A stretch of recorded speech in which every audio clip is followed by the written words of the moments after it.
young college student at that time, I had the fortune to get on a bus from the University of Chicago to attend that event and experience a day that I have never forgotten and which has had a lasting impact on my life.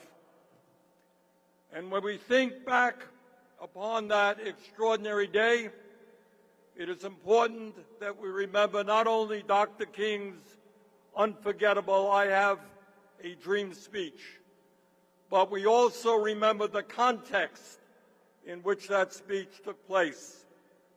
We must never forget the extraordinary courage of the people who marched, who organized, who went to jail, who faced dogs and fire hoses, who risked their lives and in far too many cases gave their lives to secure a more just and equitable America. Because of that movement, segregation was dismantled. The Civil Rights Act was passed. The Voting Rights Act was passed. The Fair Housing Act was passed. Millions of Americans gained rights and freedoms that had been denied to them solely because of the color of their skin.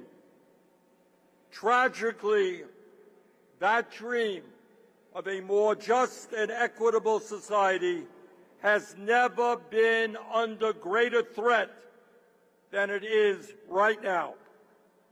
Today, we have a president who, along with the Supreme Court members he appointed, is carrying out the most significant assault on voting rights since segregation, targeting virtually every aspect of the electoral system. He is seeking to purge voter rolls and obtain sensitive voter data, restrict mail-in votes and early voting, redraw congressional districts for partisan advantage, and deploy federal agents around polling faith in American democracy, create confusion, sow mistrust in our elections, and make it harder for Americans to vote. But Dr. King's dream is under threat in other ways as well. Dr. King understood that political freedom and economic freedom are inseparable. And that is why the March on Washington was not simply a march for voting rights, as enormously important as that was. It was the March on Washington for jobs and freedom. As Dr. King, a strong ally of the trade union movement, famously said, quote, "What good is having the right to sit at a lunch counter if you can't afford to buy a hamburger?" And let us never, ever forget, Dr. King was assassinated in 1968 while he was in Memphis, Tennessee, standing with exploited sanitation workers who were attempting to organize a union. Let us be clear. It's not only voting rights that are under assault today. That part of Dr. King's dream, the dream of genuine economic freedom, is also under unprecedented attack. Today, we have more income and wealth inequality than at any moment in American history. Today, 60% of our people live paycheck to paycheck, struggling to afford groceries, health care, housing, education, and the very basic necessities of life. And while this economic crisis impacts all of our people, all races, creeds, and people in every corner of our country, it continues to disproportionately affect the black community. Black Americans continue to face higher rates of poverty, shorter life expectancy, lower rates of home ownership, greater exposure to environmental hazards, and enormous disparities in access to capital and economic opportunities. Trump's devastating cuts to health care, education, Head Start, and other programs have only made a very bad situation even worse. My friends, 63 years ago, Dr. King stood at this location and inspired all Americans, people of every color, every religion, every background, to stand together in the struggle for racial and economic justice. And as you all well know, the message he delivered back in 1963 is as true today as it was back then. Yes, black and white, Latino and Asian, people of all races, religions, and backgrounds must come together now in the fight for justice. We must never accept an economy in which so few have so much while so many have so little.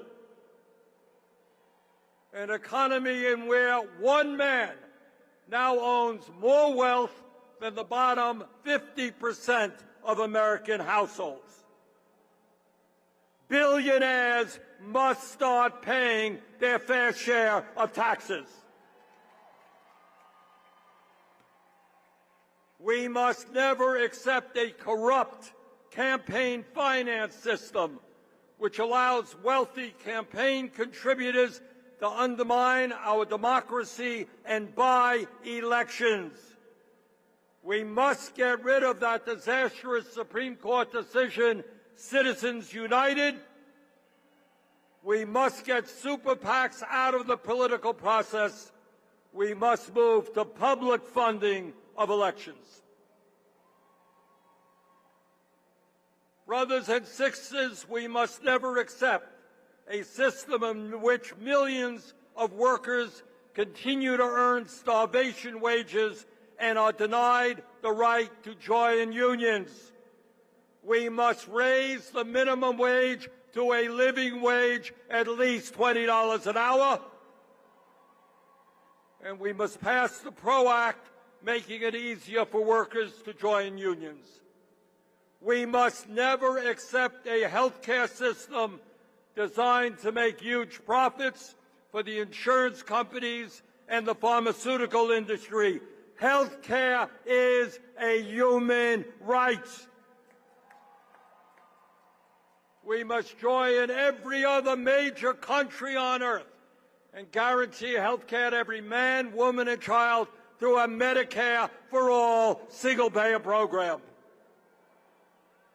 We must never accept a situation in which a handful of big tech oligarchs push their AI agenda down the throats of the American people, threatening millions of our jobs, our privacy rights, the mental health of our children, and the very future of humanity. AI and robotics must work for all of us, not just some of the richest people on earth.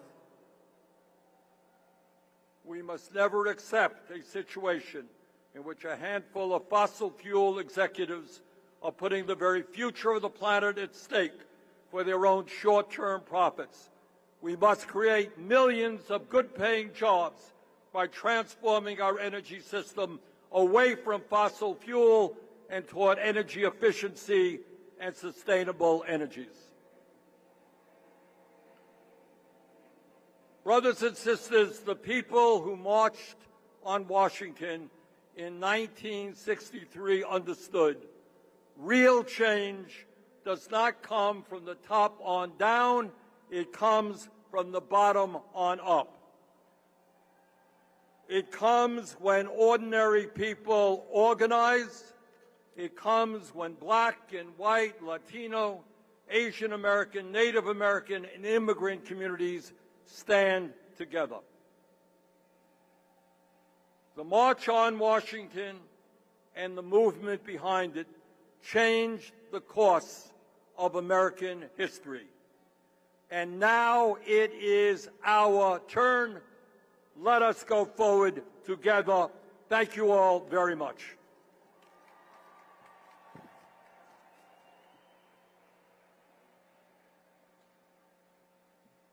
Now let me bring to the stage a sister beloved who has stood up on these issues. She's shown up where she was needed and spoke out on what needed to be said, whether it was at the Neely funeral in Harlem, whether it was remembering Miss Colvin, who many forgot, that was the first to be arrested for sitting in the front of a bus, as Martin said. She was there, and she has openly been there for all of the issues we're concerned about. May I bring to you, I know people. I was Shirley Chisholm's youth director at 17, and she had the same fire and vigor in this young sister beloved of mine, Congresswoman from New York City, Congresswoman Alexandria Ocasio-Cortez.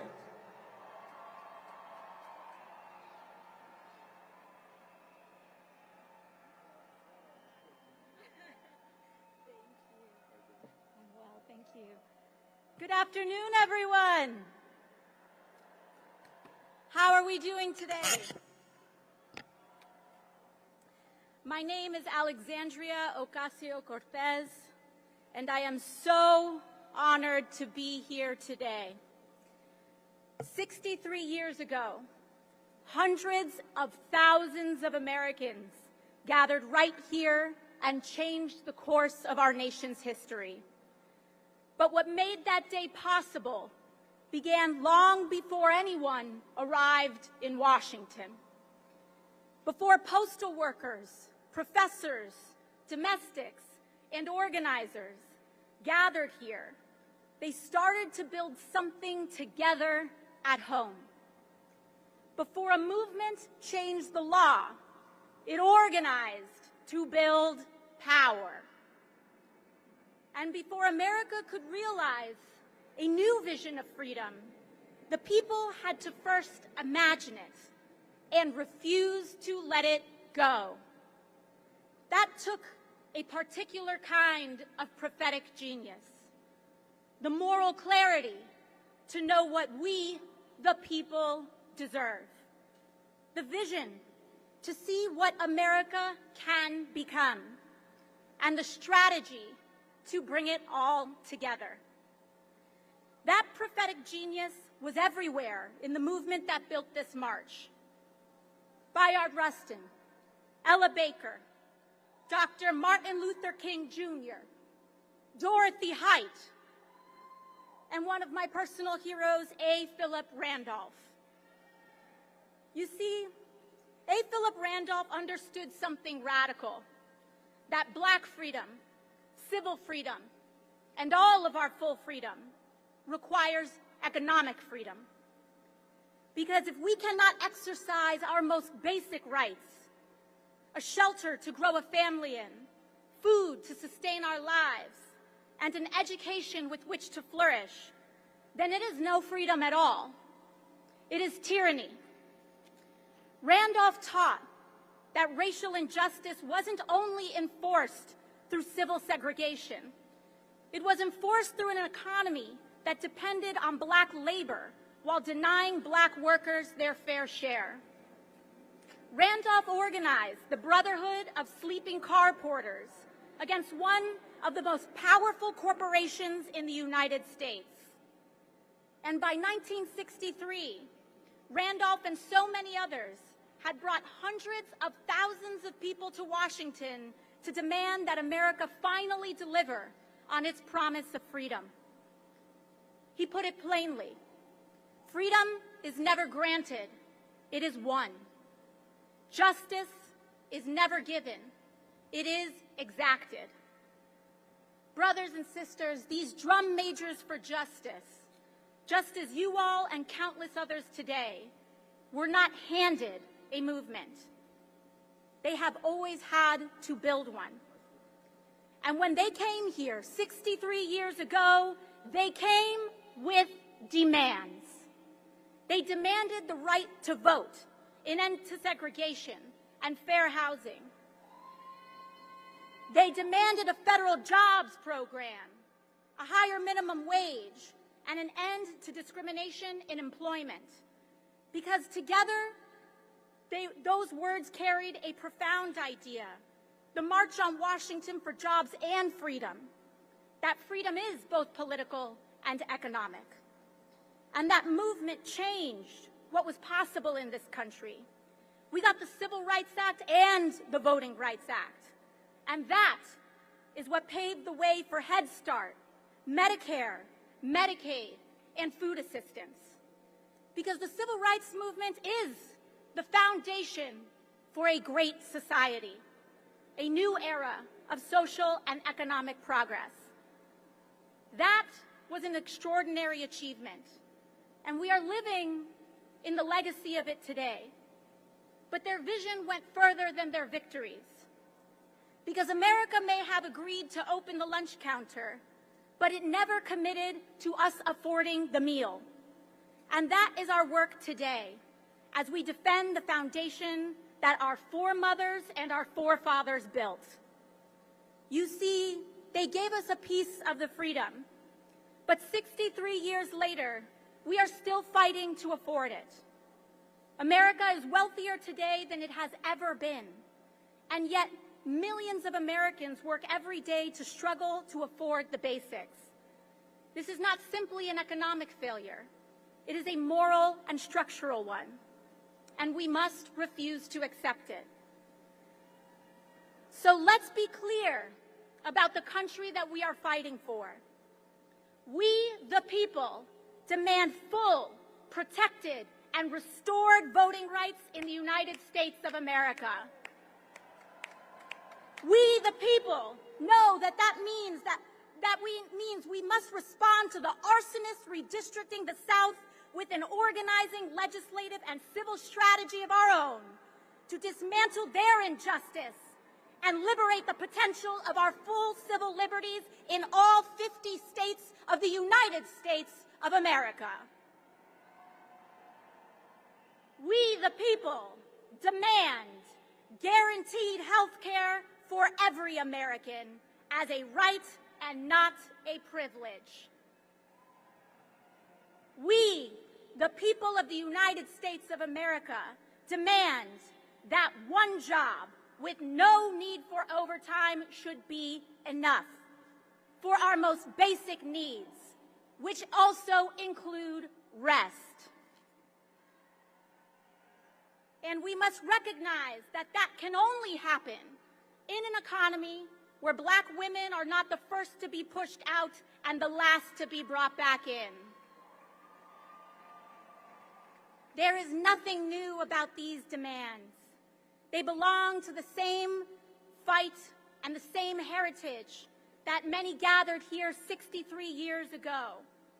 And we are not alone. Just as it was then, our ability to win depends on our ability to vote. Republicans know this. That is why the Supreme Court's decision to weaken the Voting Rights Act matters so much. Because they know that when Black Americans exercise their full political power, we unlock progress for all of America. And that is what they are trying to hold back. But there is a tide rising in this country, brothers and sisters. They can put obstacles in our path, but they cannot turn us back around. And this November, the first of many tides is coming to respond to every right they are trying to take. And it is coming to fulfill the promise that hundreds of thousands of heroes carried to these grounds 6 decades ago. It is now our turn to summon that collective genius, to look beyond the limits of this one moment and to see further, to demand more, and to organize toward the future we know is possible. The tide is coming, and this time we intend to win it all. Thank you very much, and I'll see you out in the streets.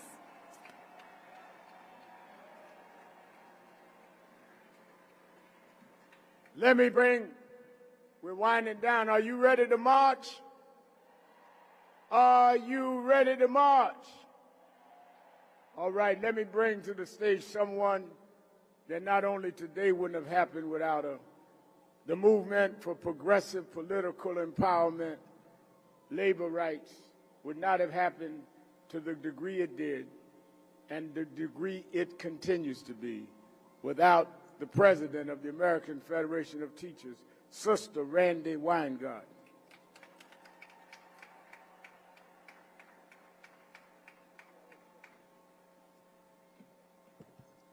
May I thank you, Reverend. Are we ready to march? So I'm honored to be here today as the AFT was 63 years ago at the March for Justice and Freedom. In '63, we fought for jobs and freedom. We fought for the vote for all. But now, 63 years later, as so many speakers before me have said, we are fighting to defend the vote because the vote is a basic human right, because the vote is how we make democracy work, because the vote is how we make sure that the economy works for working people. Are you with me? Voting is a vehicle for strengthening public schools. Voting is a vehicle for workers getting a break. Voting is a vehicle for us getting decent health care, for us having pensions, for one job being enough. Voting is the vehicle for freedom, the freedom to provide what our families need, the freedom to go to college without crushing debt, the freedom to have our aspirations expanded, not denied. So this is my question, as the time is late and I'm cutting my speech short. A lot of people don't think their vote will change anything. They don't see democracy working for them. Imagine if our forefathers and foremothers said nothing was going to change. Imagine if they didn't fight Jim Crow. Imagine if they didn't fight slavery. Imagine if they didn't fight for a better life. We have to be evangelists for our communities, for voting, for people in our lives. The people in our lives, their dreams matter. They matter. We are not powerless. But this is the point, my friends. We have to vote. We have to get out the vote, and we have to protect the vote. And we have to vote in such massive, overwhelming numbers that the results are clear and convincing, and no one can steal it from us. So, are we going to vote? Are we going to achieve Reverend King's unfinished dreams? Are we going to achieve our dreams? Are we going to vote so it is the people, not the powerful, who enjoy the bounty of America? Thank you.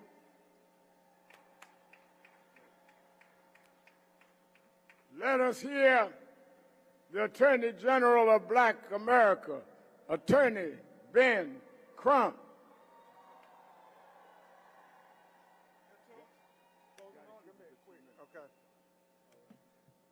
I'm Ben Crump, along with James Carter, President of the National Bar Association, representing the largest association of black lawyers and judges in America and beyond.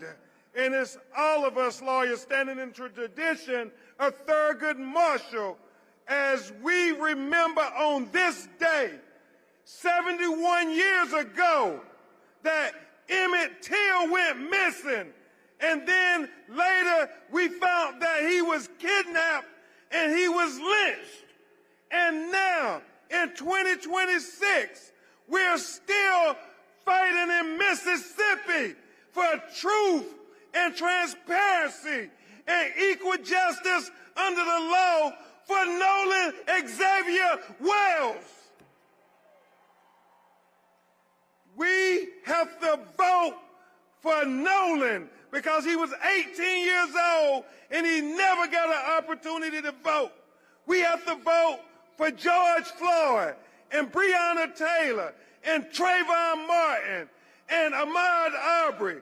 So when I say George Floyd, I want you to say vote George Floyd.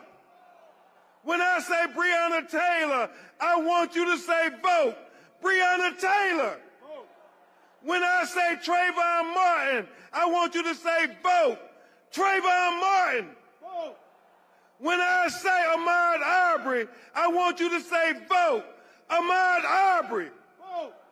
And when I say Nolan Xavier Wells, I want you to say vote Nolan Xavier Wells. I rest my case.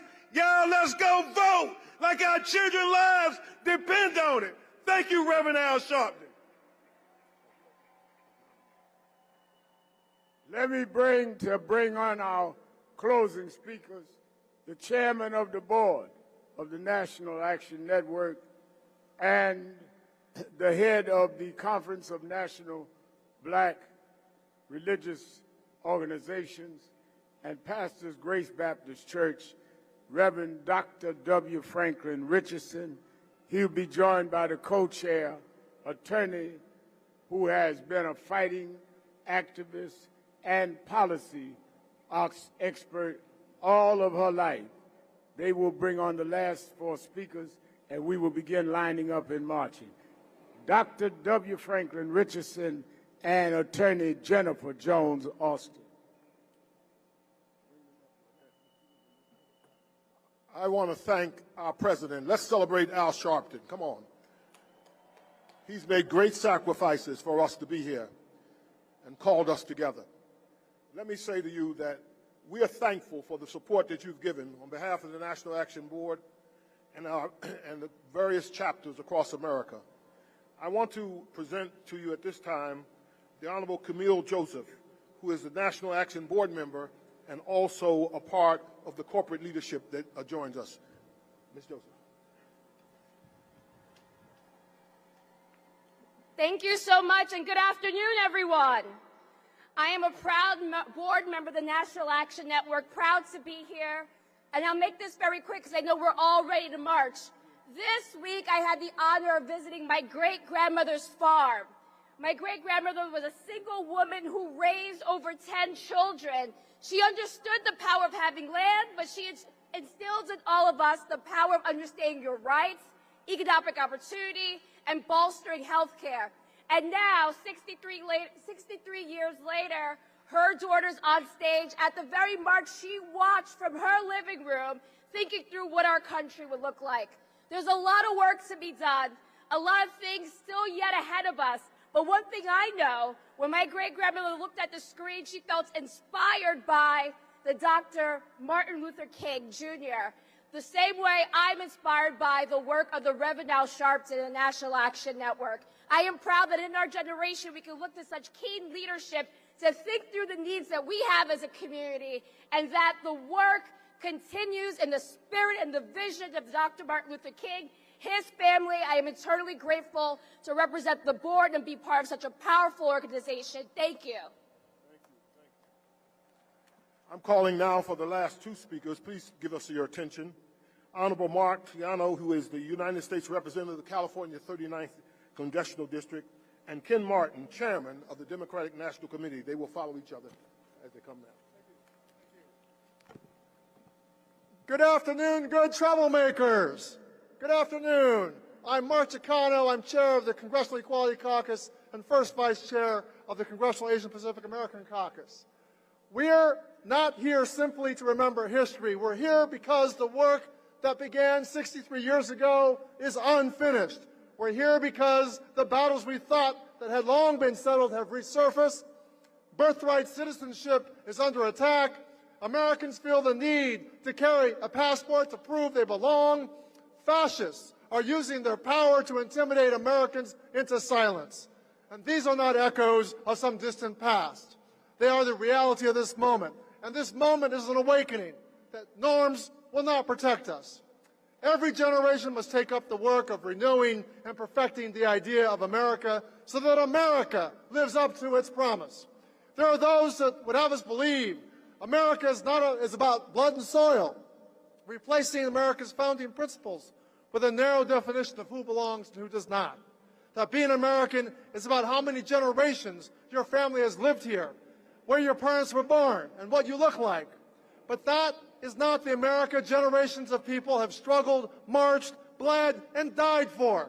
And what is the idea of America? The idea of America is that all of us are created equal, that government derives its power from the people, that every person deserves liberty and justice, and that being an American is not determined by your race, your religion, or where your parents came from, or who you love. The work of renewing and perfecting the idea of America does not happen on its own. People had to fight for it. John Lewis fought for that idea. At 23 years old, he stood right here in 1963 and demanded that America live up to its promise. 2 years later on the Edmund Pettus Bridge, police beat him for demanding the right to vote. He knew what awaited him on the other side of that bridge, yet he crossed it anyway because America was worth fighting for. Wong Kim Ark fought for the very same idea. Born in San Francisco to immigrant parents, he challenged the government when it tried to deny him entry into his own country. In 1898, he took his fight to the Supreme Court and won. If you are born here, you are an American, period. More than a century later, we're fighting that battle again because America is worth fighting for.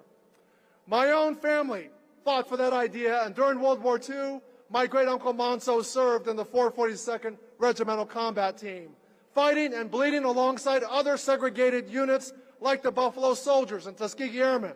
He fought for the United States while my parents and grandparents were among the 120,000 Japanese Americans incarcerated by their own government.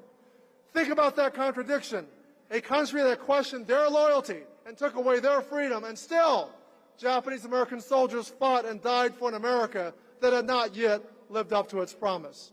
The motto of the 442nd was simple: go for broke. Say it with me, go for broke. Risk everything, give everything, and they did. Today we are being called for our own go for broke moment to fight for the character of our country. Let's all go for broke, let's march, and let's bring America back on track. The National Park Service has been very helpful, and we've got to close this meeting. Therefore, I'm calling us for 1 minute a person. And we're going to ask the Democratic President, Chairman, to come, and followed by one other. Thank you, everybody. Thank you to Reverend Sharpen and to Martin Luther King III for your leadership. It is an honor to stand with all of you in this hallowed ground today, 63 years to the day since Dr. Martin Luther King summoned America to live up to its highest ideals. Why does I Have a Dream still stir our hearts 63 years later? Because it wasn't simply a dream. It was a challenge, a demand, a call to action. Dr. King reminded us that America is not a finished product. America is a promise every generation is called upon to redeem. The work of building a more perfect union is never finished, and the responsibility for carrying that work forward belongs to all of us. But for 63 years, there have been politicians, and we know who they are, who quote Dr. King's words while working to dismantle everything he fought for.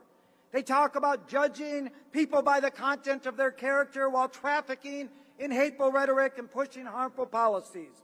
They praise the civil rights movement while attacking the very rights that the movement run. And they have gone after the twin pillars of our democracy, voting rights and civil rights. They have made it harder for people to get ahead, of course. So when we see attempts to roll back the Voting Rights Act, what do? We organize. We register voters. We protect the votes. They did not march so we could stand still. They did not sacrifice so we could sit on the sidelines while the rights they want are taken away. So even when we are tired, we keep going. When the road is hard, we keep marching. When they try to divide us, we come together. And when they tell us to give up, we tell them not today, not tomorrow, not ever, Keep organizing. Keep fighting. Let's win in 67 days, and let's change this country for the better. Thank you so much. Thank you. Let us now welcome Brittany Packnick Cunningham and Bishop Leah Daughtry. I come to you today representing America's 73 million children. My name is Brittany Packnick Cunningham, and I come on behalf of the Children's Defense Fund, forged 53 years ago out of the faith of our founder, Marion Wright Edelman, and the fire of Mississippi Freedom Summer. And I need you to hear me. It is Freedom Summer again. They are trying to bury our vote, our inheritance, so I say it is Freedom Summer again. The prophet Isaiah told us, and a little child shall lead them. Not the small men in marble buildings, small men who have never met a child they couldn't cut, a school they couldn't shutter, a ballot they couldn't block, small men who put their names on brass plates and their hands on Bibles and then never read them. A child shall lead them. But this country has it backwards. This country wants to lead the children instead of being led by them. Be led by men who've never missed a meal leading a child into hunger. White-collar criminals who've never been stopped and frisked, leading a child into a prison cell. Men who gut the lunch line and gild the ceiling. Men who won't put $1 in a library but can find $1 billion for lockup, and they have the audacity to call that freedom. That's not freedom, that's fraud, and it's dressed up in a flag. So hear me. We are here to flip the script, to let a child lead us. Let a child lead us back to the polls. Let a child lead us back to the register, the rally, and the ballot box. When you are protecting the vote, you're not protecting a party. You are protecting a promise. Vote for your children. Vote with your children. Vote because your children are watching. We're not here to whisper. We came to witness and to work. A child shall lead us, not the cowards, not the cynics. A child shall lead us, and we are going to follow them all the way to freedom. Let's go get free.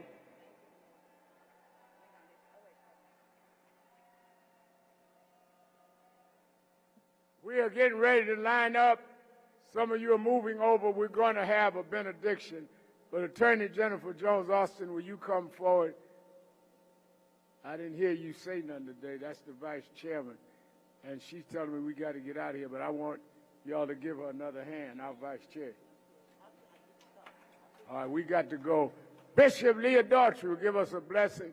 Then let us line up to our right.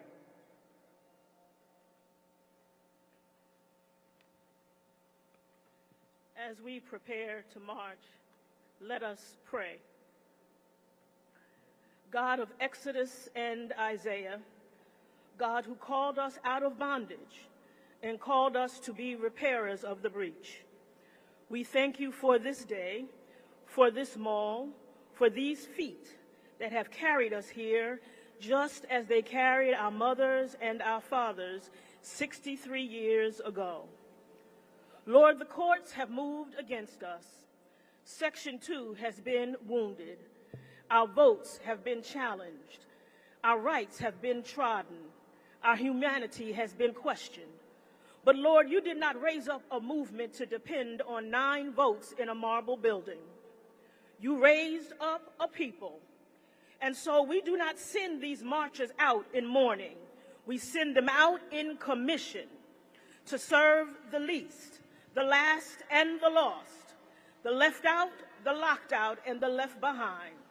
To be their voice, to be their hope, to be their strength, to be their light, to fight for them with conviction and compassion, for them and for ourselves, for the work that must be done, for the bridges that must be built, for the children who must be saved, for the sick who must be healed, for the last who must be first. We march, not to complain, but to contend. We march, not to remember democracy, but to defend it. We march, and we shall be called repairers of the breach, restorers of streets in which to dwell. In the name of every ancestor who marched before us, and the God who marched with them, and who marches with us today, we decree and we declare that it is so. And all the people of God say, amen.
Ladies and gentlemen, we would like to reiterate the lineup for the march. Please line up to the right of the stage, my right, your left, onto Daniel French Drive. Let us march. Again, please line up to the right of the stage, my right, your left, onto Daniel French Drive. Let us march.